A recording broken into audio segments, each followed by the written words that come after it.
Pai procura adoradores que o adorem, em espírito e em verdade. E o Filho, Jesus, quando veio a este mundo, ele também procurou discípulos, né? E tinha muita gente seguindo, porque ele fazia milagres. Porque assim, Deus, para dar o seu selo de autenticidade, a proclamação, a palavra falada, ele realizava milagres para que o povo cresça. E as multidões vinham, a tal ponto que Jesus tinha que ir para lugares distantes, subir as montanhas, e para estar a sós, falando com o Pai. Mas lá ele era encontrado e ele não tinha mais sossego, porque a sua fama se espalhou para todos os lados e tinha muita gente.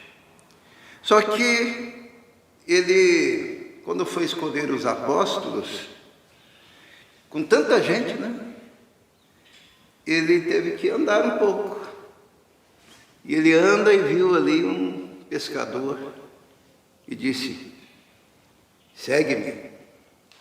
Imediatamente, aquele homem largou as suas redes e seguiu a Jesus. Depois ele encontra outro, e daí um outro fala de Jesus e vem outro.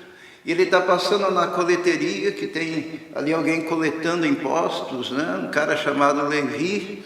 E Jesus olha para Levi e diz: siga-me. Levi é o mesmo Mateus, tá? Siga-me. E ele imediatamente largou de cobrar os impostos e seguiu a Jesus. E Jesus assim foi pensando e pescando pessoas para que o seguissem no meio de toda aquela multidão. Ele procurava alguém que tivesse o coração de um discípulo. O coração de um discípulo é quando a pessoa quer aprender. E a pessoa percebe que precisa aprender. E para aprender ela precisa ouvir. E quando ela não entende, ela pode perguntar. Fazer discípulos. E Jesus, quando manda a gente fazer a mesma coisa. Ir de fazer discípulos de todas as nações, né? E o que é fazer discípulo? Às vezes a gente pensa que fazer discípulo é você pregar um sermão, né? Na verdade, é você ficar em cima da pessoa, querendo que ela vá para a igreja. Mas fazer discípulo é diferente. Fazer discípulo é você compartilhar vida com a outra pessoa. Compartilhar a vida. É você chegar e dizer: anda comigo e siga o meu exemplo.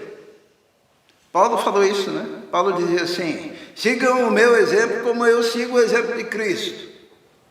Anda comigo. Veja em mim quais são os valores do reino, porque não tem outro jeito.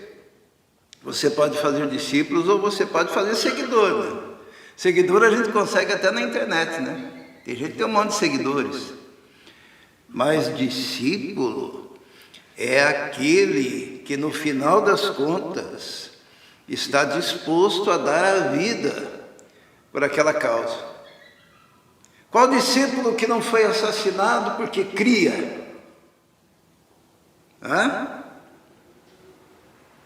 Teve só um, né? João, que morreu velhinho. Todos os demais foram assassinados, mártires. Por quê? Porque Jesus não compartilhou uma ideia deles, né? Jesus ele não compartilhou um ideal apenas. Jesus ele compartilhou da própria vida. E aqueles indivíduos estavam dispostos a também entregar a própria vida em prol daquela mensagem. Não são todos que são discípulos, tem os seguidores, mas tem os discípulos.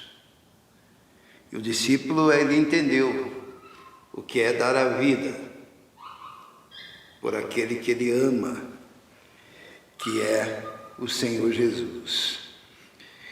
E no céu, infelizmente ou felizmente, Deus sabe o melhor, só vai entrar discípulo. Não entra o seguidor. Eu gosto daquela história da viúva de Naim, né? Daquela cidade, que ela vem vindo, o filho dela morreu, né? E ela vem para enterrar o filho, e uma multidão vem atrás dela, para enterrar, seguindo aquele morto. E Jesus vem no sentido contrário, e junto com Jesus vem uma outra multidão de seguidores de Jesus, até que eles se encontram ali na entrada da cidade. Mas dentro da multidão que seguia Jesus, sabe o que tinha? Tinha os discípulos. Então, na verdade, eram 3 grupos. Um grupo seguindo um morto para enterrá-lo, uma multidão seguindo Jesus e mais os discípulos. E Jesus, movido de compaixão, ele para e diz ao menino: levanta e entrega aquele menino para a sua mãe. E ali Jesus faz um milagre extraordinário, que só compreenderam esse milagre os únicos que compreenderam foram os discípulos. As multidões não compreenderam. Então, ser discípulo é estar disposto a dar a vida pelo Senhor.